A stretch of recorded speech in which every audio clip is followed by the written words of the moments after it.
Kahit bayaran ako malaki, parang Oo. hindi to, Hindi mo na-imagine sarili mo. mauubos yung life ko dito sa, Ano? Ano yung gagawin mo?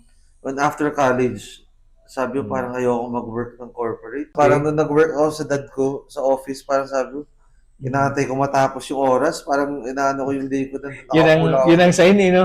Pag Oo, nag-aantay okay, kang matapos okay yung nga yung oras. pay, pero parang Mm. nakaupo lang ako dun buong the whole day. Sabi ko, parang hindi ko na-enjoy to.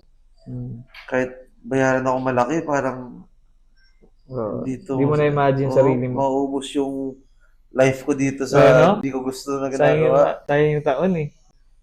Kasi sinabi ko sa kanya, Dad, pag pass muna ako dito. Gusto ko talaga full time to. Buti yung, ano siya, pumayag naman. Oo, gusto niya kasi din na happy ako, kaya ano eh.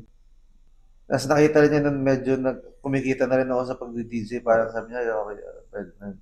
Parang kaya niya to.